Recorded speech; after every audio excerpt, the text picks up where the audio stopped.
ನೇಗಿಲ ಹಿಡಿದ ಹೊಲದಳು ಹಾಡುತ್ತ ಉಳುವ ಯೋಗಿಯ ನೋಡಲ್ಲಿ,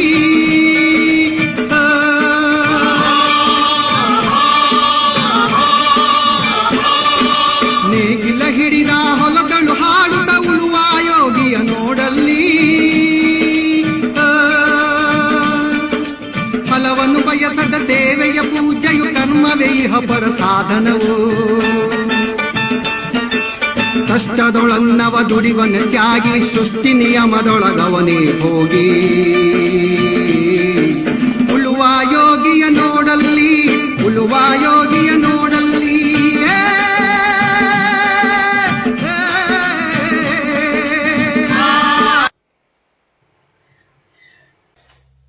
ಹಾಯ್, ಹಲೋ, ಮತ್ತೊಮ್ಮೆ ನಿಮ್ಗೋಸ್ಕರವಾಗಿ ಸ್ಫೂರ್ತಿ ಅಕಾಡೆಮಿ ಶಿಕಾರಿಪುರದಿಂದ ನಾನ್ ನಿಮ್ ರಮೇಶ್ ಸರ್ ನಿಮ್ಗೋಸ್ಕರವಾಗಿ ಮತ್ತೊಂದು ಅದ್ಭುತವಾದ ವಿಡಿಯೋದೊಂದಿಗೆ ಬಂದಿದ್ದಾರೆ.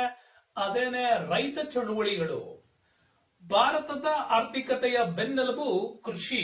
ಭಾರತದಲ್ಲಿ ಅತ್ಯಂತ ಹೆಚ್ಚು ಜನರು ಉದ್ಯೋಗವನ್ನ ಅವಲಂಬಿಸಿರುವುದೇ ಕೃಷಿ.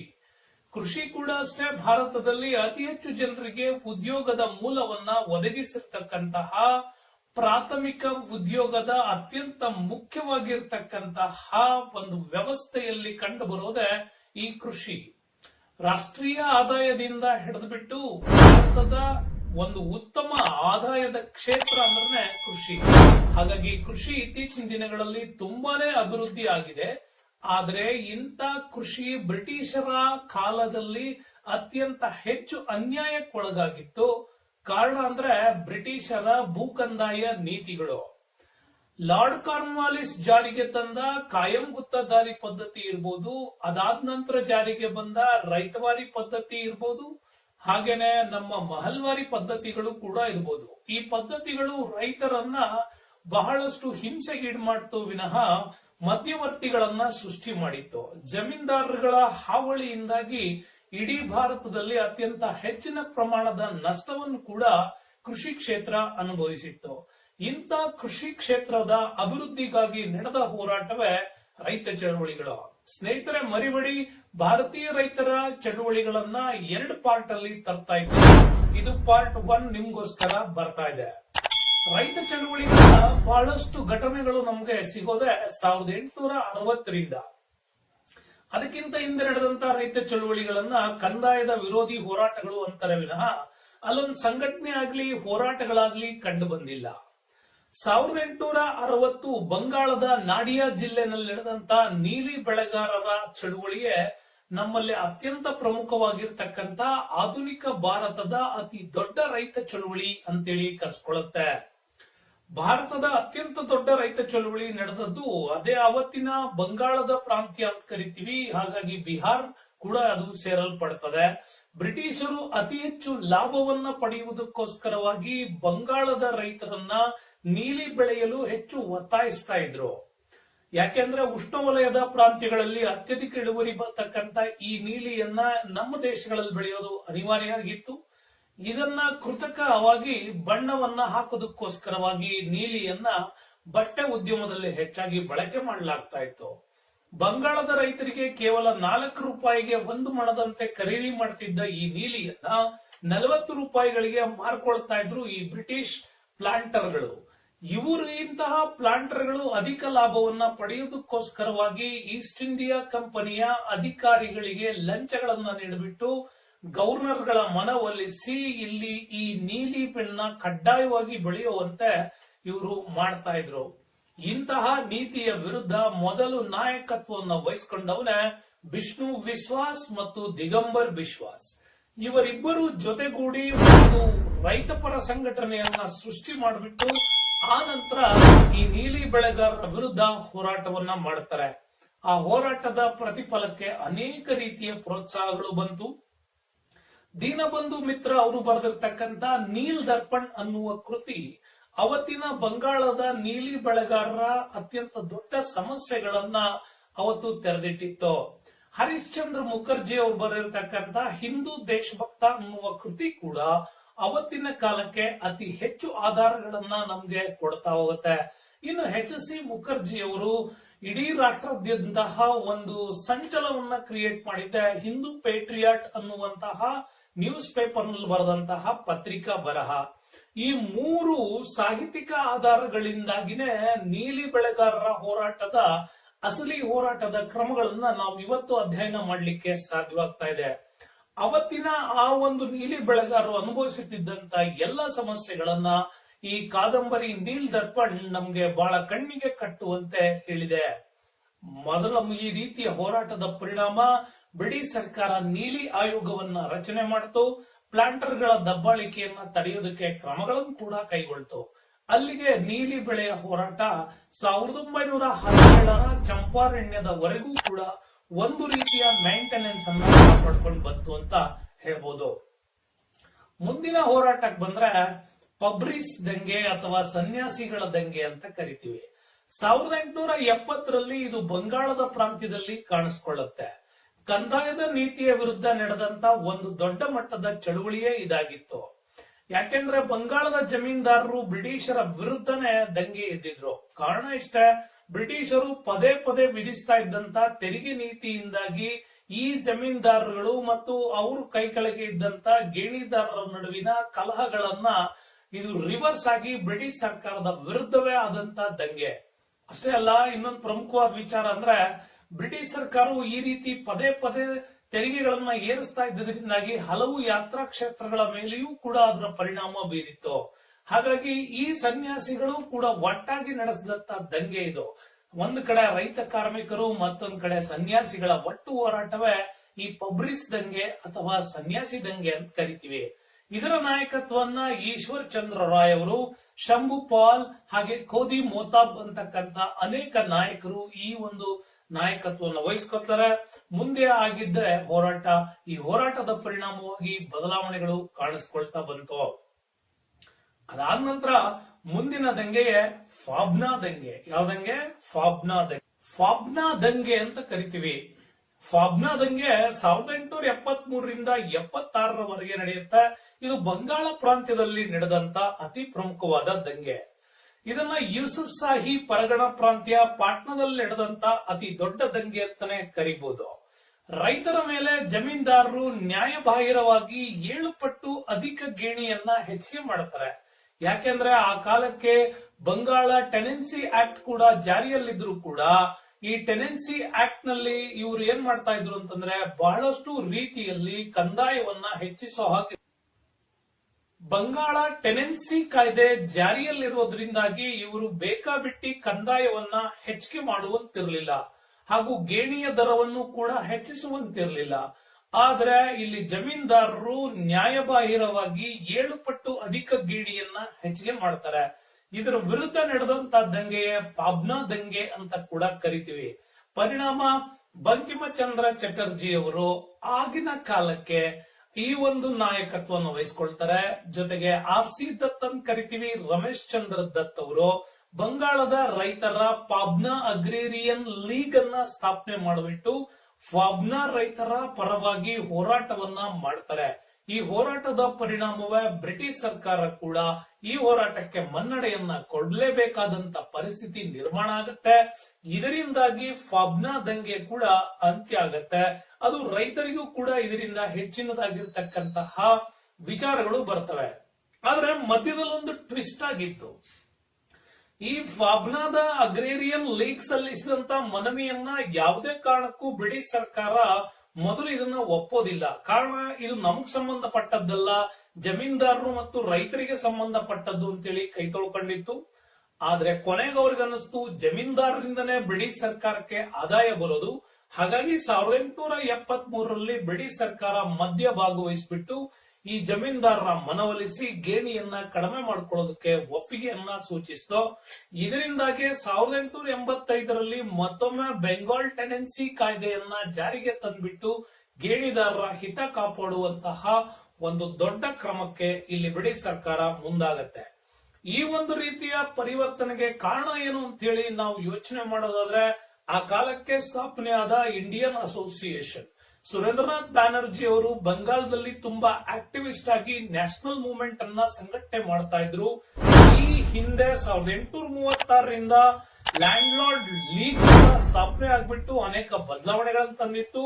ದ್ವಾರಕನಾಥ್ ಟ್ಯಾಗೋರ್, ದೇವೇಂದ್ರನಾಥ್ ಟ್ಯಾಗೋರ್ ಮತ್ತೆ ರವೀಂದ್ರನಾಥ್ ಟ್ಯಾಗೋರ್ ಹಾಗೆಯೇ ಸುರೇಂದ್ರನಾಥ್ ಬ್ಯಾನರ್ಜಿ ಅವರ ಈ ಒಟ್ಟು ಹೋರಾಟದಿಂದನೇ ಬಂಗಾಳದಲ್ಲಿ ಈ ಒಂದು ರೈತರ ಮೇಲಿನ ದೌರ್ಜನ್ಯಕ್ಕೆ ಸ್ವಲ್ಪ ಕಡಿಮೆ ತೆರೆ ಬಿತ್ತು ಅಂತಾನೆ ಹೇಳ್ಬೋದು. ಮುಂದೆ ಮಹಾರಾಷ್ಟ್ರ ರೈತರ ದಂಗೆ 1875ರಲ್ಲಿ ಮತ್ತೊಂದು ಶ್ರೇಷ್ಠ ಹೋರಾಟವೇ ಮಹಾರಾಷ್ಟ್ರ ರೈತರ ದಂಗೆ.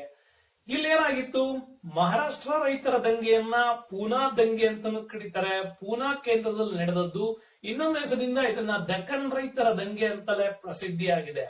ಕಾರಣ ಇಷ್ಟೇ, ಬ್ರಿಟಿಷ್ ಸರ್ಕಾರ ಇಲ್ಲಿ ರೈತವಾರಿ ಪದ್ಧತಿಯನ್ನ 1822ರಿಂದಲೇ ಜಾರಿಗೆ ತಂದಿರುತ್ತೆ. ಆ ರೈತವಾರಿ ಪದ್ಧತಿಯ ಪ್ರಕಾರ 50%ಗಿಂತ ಅಧಿಕ ತೆರಿಗೆಯನ್ನ ರೈತರು ಮಧ್ಯವರ್ತಿಗಳ ಹಾವಳಿ ಇಲ್ಲದೆ ನೇರವಾಗಿ ಸರ್ಕಾರಕ್ಕೆ ಸಲ್ಲಿಸಬೇಕು. ಬಟ್ ಮಧ್ಯವರ್ತಿಗಳ ಹಾವಳಿ ಇಲ್ಲ ಅನ್ನುವ ಒಂದು ವಿಚಾರ ಬಿಟ್ರೆ ಇದು ಈ ಹಿಂದೆ ವಿಧಿಸುತ್ತಿದ್ದ ತೆರಿಗೆಗಿಂತ ಅತಿ ಹೆಚ್ಚು ತೆರಿಗೆನೇ ಆಗಿತ್ತು. ಮತ್ತು ರೈತರು ಈ ಕಂದಾಯವನ್ನ ಪಾವತಿ ಮಾಡಲೇಬೇಕಾದಂತ ಅನಿವಾರ್ಯತೆ ಇತ್ತು. ಯಾವುದೇ ರೀತಿಯಾಗಿರ್ತಕ್ಕಂಥ ರಿಯಾಯಿತಿಗಳಿರಲಿಲ್ಲ. ಡ್ಯೂ ಟು ಸಮ್ ನ್ಯಾಚುರಲ್ ಕ್ಯಾಲಮೈಟ್ಸ್ ಅಂತ ಕರಿತೀವಿ, ಅಂದ್ರೆ ನೈಸರ್ಗಿಕ ವಿಕೋಪಗಳು ಸಂಭವಿಸಿದಾಗ ಯಾವುದೇ ರೀತಿಯಾಗಿರ್ತಕ್ಕಂಥ ರಿಯಾಯಿತಿಗಳು ಇರ್ತಾ ಇರಲಿಲ್ಲ. ಮತ್ತು ಈ ತೆರಿಗೆಯನ್ನ ಕಟ್ಟಲೇಬೇಕು ಅಂತಂದ್ರೆ ರೈತರು ಸಾಲ ಮಾಡಬೇಕಾಗಿತ್ತು. ಕಾರಣ ಅಂತಂದ್ರೆ ನಗದು ರೂಪದ ಕಂದಾಯವನ್ನ ಸಲ್ಲಿಸಬೇಕಾಗಿತ್ತು. ಮತ್ತು ಈ ಭಾಗದಲ್ಲಿ ಬೆಳೀತಿದ್ದಂತ ಹತ್ತಿಗೆ ಅತ್ಯಂತ ಕಡಿಮೆ ದರದ ಬೇಡಿಕೆಯನ್ನು ಕೂಡ ಬ್ರಿಟನ್ ಸರ್ಕಾರ ನೇಮಕವಾಗಿತ್ತು. ಇದರಿಂದಾಗಿ ಹತ್ತಿಯ ದರ ಕುಸಿತ ಆಯಿತು. ಕಂದಾಯ ಕಟ್ಟಲಾಗದೆ ರೈತರ ಮೇಲಿನ ಸಾಲದ ಹೊರೆ ಹೆಚ್ಚಾದಾಗ ಇವರು ಭೂಮಿಯನ್ನ ಮಾರಬೇಕಾದ ಸಂದರ್ಭ ಬಂತು.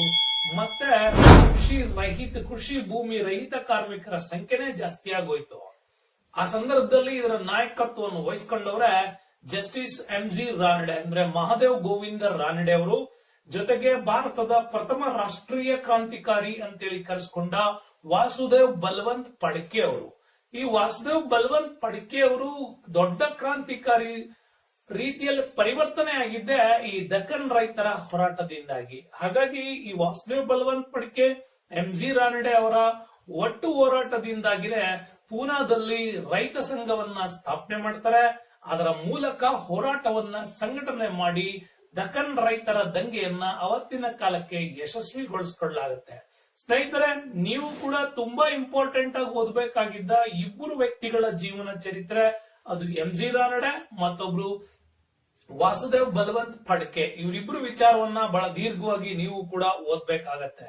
ಹಾಗಾಗಿ ಮಹಾದೇವ್ ಗೋವಿಂದ ರಾನಡೆ ಅವರ ಹೋರಾಟವೇ ಬಹಳ ಪ್ರಮುಖವಾಗಿ ಬರುತ್ತೆ. ಜೊತೆಗೆ ನಿಮ್ಗೆ ಪ್ರಾರ್ಥನಾ ಸಮಾಜವನ್ನ ಅತ್ಯಂತ ದೊಡ್ಡ ಮಟ್ಟದಲ್ಲಿ ಅಭಿವೃದ್ಧಿಗೊಳಿಸಿದವರು ಯಾರು ಅಂತಂದ್ರೆ ಮಹಾದೇವ್ ಗೋವಿಂದ ರಾನಡೆ ಅವರ ವಿಚಾರ ನಿಮ್ಗೆ ಬರುತ್ತೆ.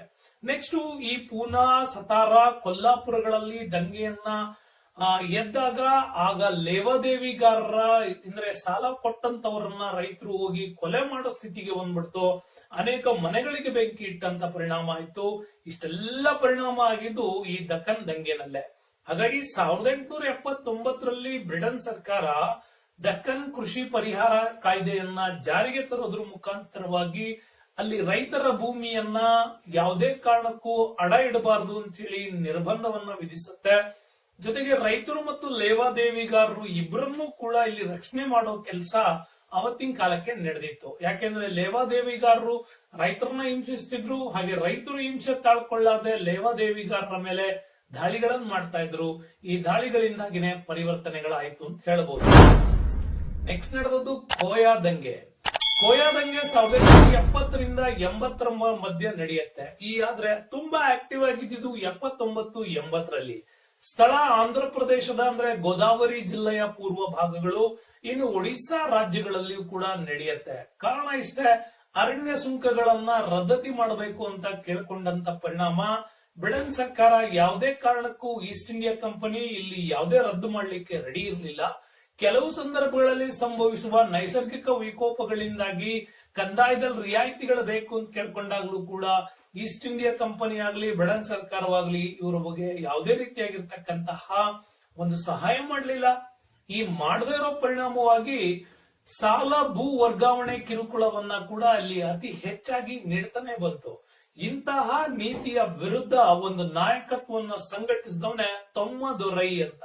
ಈ ತೊಮ್ಮದೊರೈ ನಡೆಸಿದಂತ ಅತಿ ದೊಡ್ಡ ಅರಣ್ಯವಾಸಿಗಳ ಅಂದ್ರೆ ಬುಡಕಟ್ಟು ಜನಾಂಗದವರು ಮತ್ತೆ ರೈತರನ್ನ ಒಟ್ಟುಗೂಡಿಸಿ ನಡೆದಂತ ದಂಗೆ ಇದು. ಹಾಗಾಗಿ ಕೋಯಾ ದಂಗೆ 1879-80ರಲ್ಲಿ ಆಂಧ್ರ ಪ್ರದೇಶದಲ್ಲಿ ತುಂಬಾನೇ ಫೇಮಸ್ ಆಗಿದ್ದಂತ ದಂಗೆ. ಅದಾದ್ಮೇಲೆ ವೆರಿ ಇಂಪಾರ್ಟೆಂಟ್ ಅಸ್ಸಾಂ ರೈತರ ದಂಗೆ 1893ರಲ್ಲಿ ಕಾಣಿಸ್ಕೊಂಡಂತ ಈ ದಂಗೆಯನ್ನ ದ ಫೌಲ್ಗರಿ ಅಪ್ರೈಸಿಂಗ್ ಅಂತಾನೆ ಕರೀತಾರೆ. ಇತ್ತೀಚೆಗೆ ಇದರ 150 ವರ್ಷಗಳ ಒಂದು ಸಂಭ್ರಮಾಚರಣೆ ಕೂಡ ನಡೀತು. 17 ಸೆಪ್ಟೆಂಬರ್ 1861ರಲ್ಲಿ ಮೊಟ್ಟ ಮೊದಲ ಬಾರಿಗೆ ಈ ಅಸ್ಸಾಂ ರೈತರ ಹೋರಾಟಗಳು ಶುರುವಾಯಿತು. ಆದರೆ ಸಂಘಟನೆಗಳಲ್ಲಾಗಿದ್ದು 93ರ ವೇಳೆಗೆ. ಇದನ್ನ ಅಸ್ಸಾಮಿನ ಮೊಟ್ಟ ಮೊದಲ ರೈತ ಹೋರಾಟ ಅಂತಾನೆ ಕರೆಯಲಾಗತ್ತೆ. 1893ರಲ್ಲಿ ಬಂಗಾಳದ ಗೇಣಿದಾರರ ಕಾನೂನು ಜಾರಿಗೆ ಬಂತು. ಜಾರಿಗೆ ಬಂದಾಗ ಅಸ್ಸಾಂ ಸರ್ಕಾರ ರೈತರ ಮೇಲೆ ಅತ್ಯಂತ ತೆರಿಗೆಯನ್ನು ಕೂಡ ವಿಧಿಸಿತ್ತು. ಬಂಗಾಳ ಟೆನೆನ್ಸಿ ಆಕ್ಟ್ ಅನ್ನು ಕೂಡ ಇಲ್ಲಿ ಯಾವುದೇ ರೀತಿಯಾಗಿ ಫಾಲೋ ಮಾಡಲಿಲ್ಲ. ಇನ್ನು ಅಸ್ಸಾಂ ರೈತರನ್ನ ಅತ್ಯಂತ ಹೆಚ್ಚು ತೆರಿಗೆಯನ್ನ ಕಟ್ಟುವಂತೆ ಪ್ರೋತ್ಸಾಹಿಸಿತು. ಇದರಿಂದ ಪ್ರೇರೇಪಣೆಗೊಂಡಂತಹ ಅಸ್ಸಾಂ ರೈತರು ಇದರ ವಿರುದ್ಧ ಹೋರಾಟವನ್ನ ಸಂಘಟನೆ ಮಾಡಿದ್ರು. ರೈತರು ಕಂದಾಯ ಕೊಡದಿದ್ದಾಗ ಭೂಮಿಯನ್ನ ಮುಟ್ಟುಗೋಲು ಹಾಕೊಳ್ತೀವಿ ಅನ್ನುವಂಥದ್ದು ಕೂಡ ಈ ಕಾಲದಲ್ಲಿ ನಡೆದಂತ ಪ್ರಮುಖವಾದಂತ ಹೋರಾಟ. ಈಗ ರೈತರು ಈ ಕಡೆ ಭೂಮಿಯನ್ನು ಕಳ್ಕೊಳ್ಬೇಕಾಯ್ತು, ಕಂದಾಯದ ಹೊರೆಯನ್ನು ಕೂಡ ಹೊರಬೇಕಾಯ್ತು. ಈ ಹೊರೆಯನ್ನ ತಡ್ಕೊಳ್ಳಿಕ್ಕಾಗ್ದೇನೆ ದೊಡ್ಡ ಮಟ್ಟದ ಅಸ್ಸಾಮಲ್ಲಿ ಈ ದಂಗೆ ನಡೀತು. ಇಷ್ಟು ಮೊದಲ ಹಂತದ 19ನೇ ಶತಮಾನದ ಅಂತ್ಯದ ವೇಳೆಗೆ ಮತ್ತು 20ನೇ ಶತಮಾನದ ಆರಂಭಕ್ಕೆ ನಡೆದಂತ ಇವಿಷ್ಟು ದಂಗೆಗಳು. ಸ್ನೇಹಿತರೆ ಮರಿಬೇಡಿ, ಪಾರ್ಟ್ 2 ವಿಡಿಯೋ ಬರುತ್ತೆ. ಪಾರ್ಟ್ 2 ನಲ್ಲಿ ನೀವೇನ್ ನೋಡ್ತೀರಾ, ಚಂಪಾರಣ್ಯ, ಖೇಡಾ ಈ ರೀತಿಯ ರೈತ ಕಿಸಾನ್ ಸಂಘಗಳು ಹೆಂಗ್ ಓಪನ್ ಆಯ್ತು, ಫೈಸ್ಪುರ ಕಾಂಗ್ರೆಸ್ ಅಧಿವೇಶನದ ಮಹತ್ವ ಏನಾಗಿತ್ತು, ಇದಿಷ್ಟನ್ನು ಒಳಗೊಂಡಂತ ಪಾರ್ಟ್ 2 ವಿಡಿಯೋ ಬರುತ್ತೆ. ಅಲ್ಲಿಯವರೆಗೂ ಈ ವಿಡಿಯೋವನ್ನ ತುಂಬಾ ಎಂಜಾಯ್ ಮಾಡ್ತೀರಾ ಅಂತ ಕಾಣಿಸ್ಕೊಳ್ತೀನಿ. ನಿಮ್ಮೆಲ್ಲ KAS ಪರೀಕ್ಷೆಗಳ ಮುಖ್ಯ ಪರೀಕ್ಷೆಗೆ ಬಂದಿರತಕ್ಕಂತ ಬ್ಯೂಟಿಫುಲ್ ಕಂಟೆಂಟ್ ಇದು. ರೈತ ಚಳುವಳಿಗಳು ಮರಿಬೇಡಿ. ಮತ್ತೊಮ್ಮೆ ನಿಮ್ಗೋಸ್ಕರವಾಗಿ ಸ್ಫೂರ್ತಿ ಅಕಾಡೆಮಿ ಇಂತ ಅದ್ಭುತವಾದ ವಿಡಿಯೋಗಳನ್ನ ನಿಮ್ಗೋಸ್ಕರ ತರುತ್ತೆ. ಹೆಚ್ಚೆಚ್ಚು ಜನರಿಗೆ ವಿಡಿಯೋವನ್ನ ಪರಿಚಯಿಸ್ತಾ ಇದ್ದೀರಾ. ತಮ್ಮೆಲ್ಲರಿಗೂ ಧನ್ಯವಾದಗಳನ್ನ ಹೇಳ್ತಾ ಸ್ಟೇ ವಿತ್ ಅಸ್. ಮುಂದಿನ ವಿಡಿಯೋದಲ್ಲಿ ಮತ್ತೆ ಭೇಟಿಯಾಗೋಣ.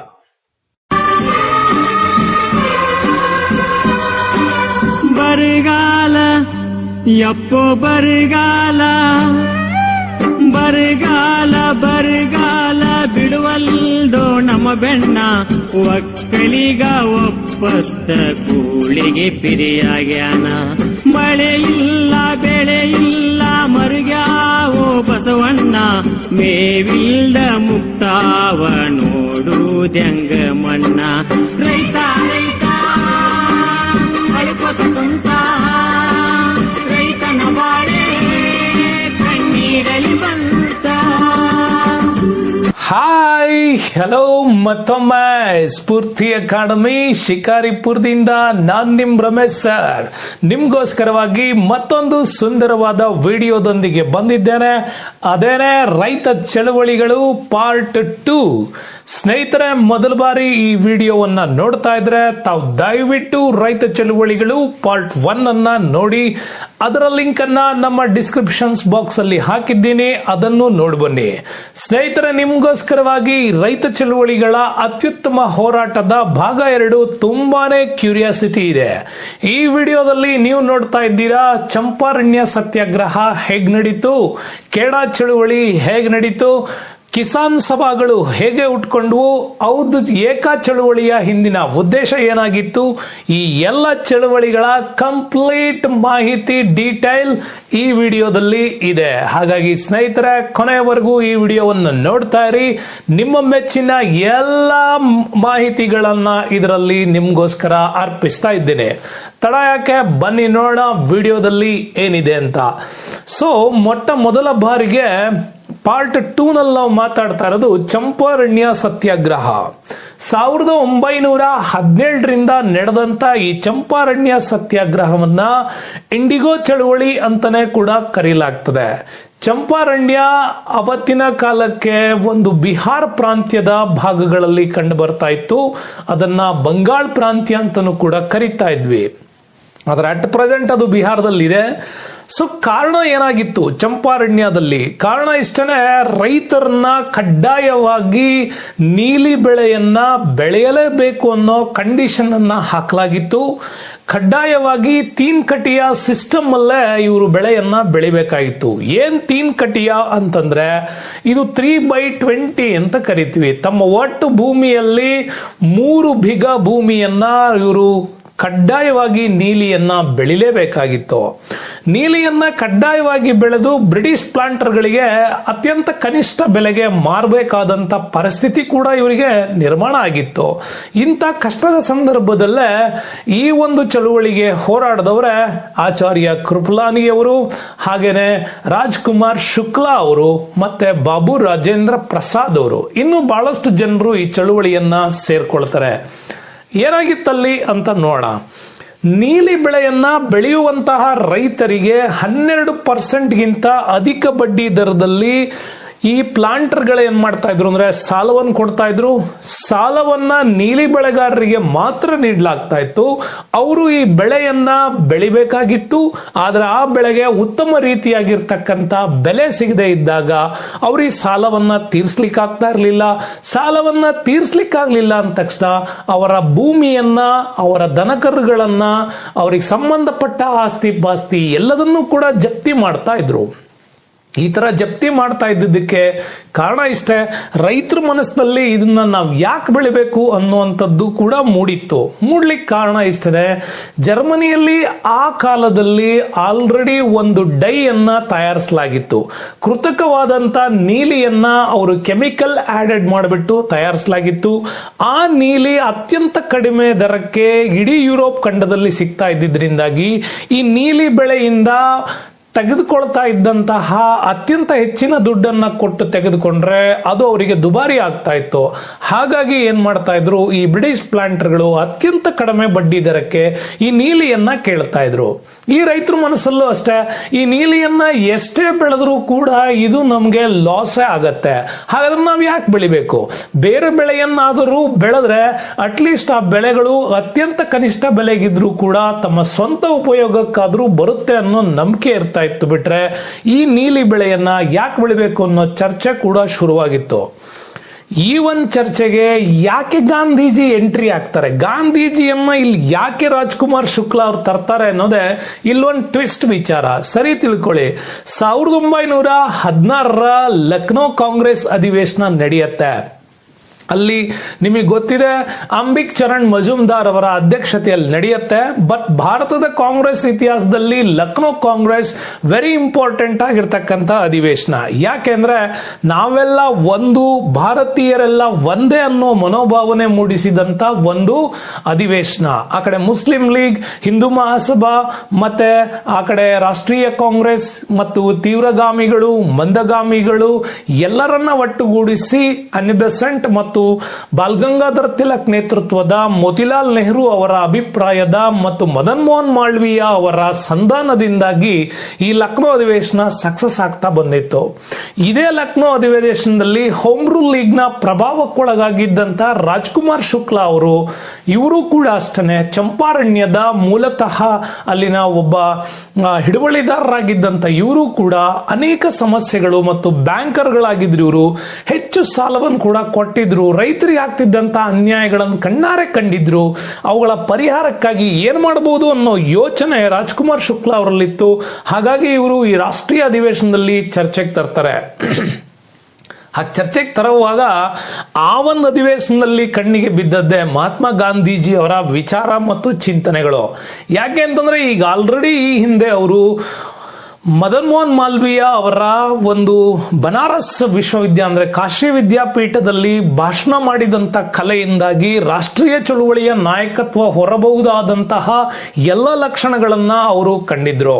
ಮದನ್ ಮೋಹನ್ ಮಾಲ್ವೀಯ ಕೂಡ ಅಷ್ಟೇ ಗಾಂಧೀಜಿ ಅಂತಹ ನಾಯಕರನ್ನ ಮುಖ್ಯ ಸ್ಥಿತಿಗೆ ತರುವಂತ ಎಲ್ಲ ಪ್ರಯತ್ನಗಳನ್ನು ಕೂಡ ಮಾಡ್ತಾ ಇದ್ರು.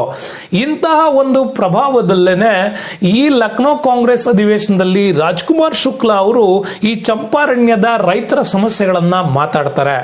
ಸೊ ಅಲ್ಲಿಗೆ ಡಿಸೈಡ್ ಆಯ್ತು, ಬಂಗಾಳದ ಒಂದು ಪ್ರಾಂತ್ಯದಲ್ಲಿ ಚಂಪಾರಣ್ಯದಲ್ಲಿ ಒಂದು ರೈತರ ಸಮಾವೇಶ ನಡೆಸಬೇಕು, ಬ್ರಿಟಿಷರಿಗೆ ಅದರ ಅರಿವನ್ನ ಮೂಡಿಸಬೇಕು ಅಂತೇಳಿ ರಾಜೇಂದ್ರ ಪ್ರಸಾದ್ ಅವರು ಇದರ ನಾಯಕತ್ವ ವಹಿಸ್ಕೊಳ್ತಾರೆ.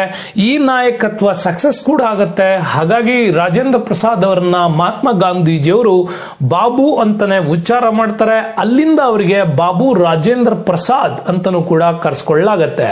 ಮುಂದೇನಾಯ್ತು, ಈ ಚಳವಳಿಗೆ ದೆಹಲಿಯಲ್ಲಿ ಒಂದು ಶಿಕ್ಷಕ ವೃತ್ತಿ ಮತ್ತೆ ಅನೇಕ ಚಿಂತಪರ ಯೋಚನೆಗಳನ್ನು ಮಾಡ್ತಿದ್ದಂತ ಆಚಾರ್ಯ ಕೃಪಲಾನಿ ಅವರು ಜೊತೆ ಆಗ್ತಾರೆ.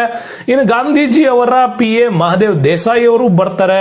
ಗಾಂಧೀಜಿ ಕೂಡ ಈ ಚಳವಳಿಯಲ್ಲಿ ಭಾಗವಹಿಸ್ತಾರೆ. ಗಾಂಧೀಜಿ ಈ ಚಳವಳಿಯಲ್ಲಿ ಭಾಗವಹಿಸಿ ಇಡೀ ಬಿಹಾರದಲ್ಲಿ ಸುಮಾರು ನೆನಪಿರ್ಲಿ 8,000 ರೈತರ ಮನೆಗಳನ್ನ ಸಂದರ್ಶನ ಮಾಡ್ತಾರೆ.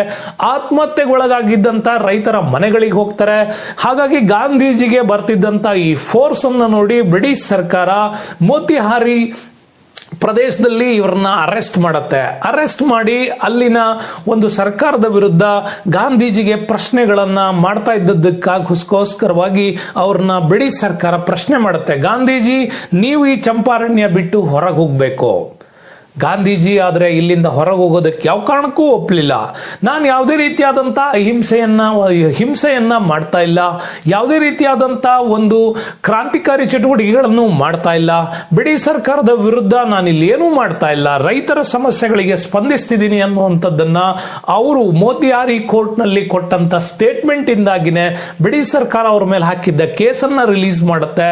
ಅವ್ರ ಜೊತೆ ಮಾತುಕತೆಗೆ ಮುಂದಾಗತ್ತೆ. ಆಗ ಅಲ್ಲಿನ ಕಲೆಕ್ಟರ್ ಆಗಿದ್ದಂತ WB ಹ್ಯಾಕಾಕ್ ಅವರು ಕೂಡ ಒಂದು ಸಂಧಾನ ಮಾತುಕತೆಯನ್ನ ನಡೆಸ್ತಾರೆ. ಬಟ್ ಗಾಂಧೀಜಿ ಜೊತೆಗಿನ ಈ ಸಂಧಾನ ಮಾತುಕತೆಯನ್ನ ಈ ಹ್ಯಾಕಾಕ್ ಒಪ್ಪಲೇ ಇಲ್ಲ. ಆದ್ರೂ ಅವ್ರ ಮೇಲೆ ಕೇಸ್ ಎಲ್ಲ ಹಾಕಿದ್ದನ್ನ ರಿಲೀಸ್ ಮಾಡ್ತಾರೆ. ಗಾಂಧೀಜಿ ಮೊದಲ ಬಾರಿಗೆ ತಮ್ಮ ಹೋರಾಟವನ್ನ ಸಂಘಟನೆ ಮಾಡ್ತಾರೆ 10 ಏಪ್ರಿಲ್ 1917 ನಲ್ಲಿ. ಸೊ ಪರಿಣಾಮ ಏನಾಯ್ತು, ಇಡೀ ಗಾಂಧೀಜಿಯವರ ಸಪೋರ್ಟ್ ಅನ್ನು ನೋಡಿ ಆ ಕಾರಣಕ್ಕೆ ಬ್ರಿಟಿಷ್ ಸರ್ಕಾರ ಮಣಿದು ಕೊನೆಗೆ ಗವರ್ನರ್ ಮಧ್ಯಪ್ರವೇಶವನ್ನ ಮಾಡ್ತಾರೆ. ಈ ಮಧ್ಯಪ್ರವೇಶದಲ್ಲಿ ಗಾಂಧೀಜಿ ಅವರನ್ನ ಒಳಗೊಂಡಂತೆ ಒಂದು 3 ಸದಸ್ಯ ವಿಚಾರಣಾ ಸಮಿತಿ ಕೂಡ ರಚನೆ ಆಗುತ್ತೆ. ಆ ಸಮಿತಿ ಏನ್ ಮಾಡ್ತು, ಇಡೀ ಮತ್ತೊಮ್ಮೆ ರಿಪೋರ್ಟ್ ಅನ್ನ ಸಲ್ಲಿಸುತ್ತೆ. ರೈತರು ಕಡ್ಡಾಯವಾಗಿ ನೀಲಿ ಬೆಳಿಬೇಕನ್ನುವಂತಹ ಬ್ರಿಟಿಷ್ ಸರ್ಕಾರದ ನೀತಿಯನ್ನ ರದ್ದುಪಡಿಸಬೇಕು ಅನ್ನುವಂಥ ವಿಚಾರವನ್ನ ಪ್ರಕಟಿಸಿದಾಗ ಅಲ್ಲಿಗೆ ಬ್ರಿಟಿಷ್ ಸರ್ಕಾರ ಅದನ್ನ ಒಪ್ಕೊಂಡ್ಬಿಟ್ಟು ಅದನ್ನ ರದ್ದು ಮಾಡುತ್ತೆ. ರೈತರಿಂದ ಪಡೆದಂತ ಹಣವನ್ನ ಸರ್ಕಾರ ಪ್ಲಾಂಟರ್ಗಳ ಮುಖಾಂತರವಾಗಿ ವಾಪಸ್ ಕೊಡಿಸಬೇಕು ಅಂತ ಹೇಳಿದಾಗ ಪ್ಲಾಂಟರ್ಗಳು ಅತ್ಯಂತ ಹೆಚ್ಚಿನ ರೀತಿಯ ಬಡ್ಡಿ ದರವನ್ನ ಹಾಕಿ ಏನು ವಸೂಲಿ ಮಾಡಿದ್ರು ಅದನ್ನು ಕೂಡ ವಾಪಸ್ ಕೊಡಿಸಲಾಗತ್ತೆ. ಅಂತ್ಯದಲ್ಲಿ ಪರಿಣಾಮ ಏನಾಯ್ತು, 1918ಗೆ ಚಂಪಾರಣ್ಯ ಕೃಷಿ ಸಹಕಾರ ಕಾಯ್ದೆ ಜಾರಿಗೆ ಬರುತ್ತೆ. ಇದರ ಪ್ರಕಾರ ಆ ಕಾಯ್ದೆನಲ್ಲಿ ಕೆಲವು ಅಂಶಗಳನ್ನ ಹೇಳ್ಕೊಳ್ಳಲಾಯ್ತು. ರೈತರಿಗೆ ಸ್ವತಂತ್ರವನ್ನು ನೀಡಬೇಕು, ಗೇಣಿ ದರಗಳನ್ನ ಅತ್ಯಂತ ಕಡಿಮೆ ಮಾಡಬೇಕು, ರೈತರ ಮೇಲಿದ್ದಂತಹ ಸಾಲವನ್ನ ರದ್ದುಪಡಿಸಬೇಕು, ಉತ್ತಮ ಸಮಾಜ ಕಾರ್ಯಗಳನ್ನ ಕೈಗೊಳ್ಳಬೇಕು. ಈ ತರದ ಅನೇಕ ವಿಚಾರದಲ್ಲಿ ಗಾಂಧೀಜಿ ಕೂಡ ಆ ಕಾಲದಲ್ಲಿ ಅಲ್ಲಿ ಕೆಲವು ಶಿಕ್ಷಣ ಸಂಸ್ಥೆಗಳನ್ನ ಸ್ಥಾಪನೆ ಮಾಡ್ತಾರೆ. ಹಿಂದುಳಿದ ವರ್ಗ ವಿಚಾರಗಳನ್ನ ಪ್ರಶ್ನೆ ಮಾಡ್ತಾರೆ. ಶಿಕ್ಷಣ ಒಂದೇ ಬಡತನ ತೊಲಗಿಸೋದಕ್ಕೆ ಆಧಾರ ಅಂತ ಕೂಡ ಹೇಳ್ತಾರೆ. ಹಾಗಾಗಿ ಅಲ್ಲಿನ ಒಂದು ಕೆಳಮಟ್ಟದ ಜೀವನವನ್ನು ನಡೆಸ್ತಾ ಇದ್ದಂತ ಸೆಂಟ್ ರೌಟ್ ಅವನ ಮನೆಗೂ ಕೂಡ ಇವರು ಭೇಟಿ ಕೊಟ್ಟಿದ್ರಿಂದಾಗಿ ಆತನೇ ಗಾಂಧೀಜಿ ಅವ್ರನ್ನ ಬಾಪು ಅಂತ ಹೇಳಿ ಉಚ್ಚಾರ ಮಾಡ್ತಾನೆ. ಅಲ್ಲಿಂದ ಗಾಂಧೀಜಿ ಅವ್ರನ್ನ ಬಾಪೂಜಿ ಅಂತನೂ ಕೂಡ ಕರಿತಕ್ಕಂತ ಪ್ರತೀತಿ ಭಾರತದಲ್ಲಿ ಶುರುವಾಯಿತು. ಹೀಗೆ ಚಂಪಾರಣ್ಯ ನಮ್ಮ ಮುಂದೆ ಅತ್ಯಂತ ಅದ್ಭುತವಾಗಿ ಕಾಣಿಸ್ಕೊಳ್ಳುತ್ತೆ.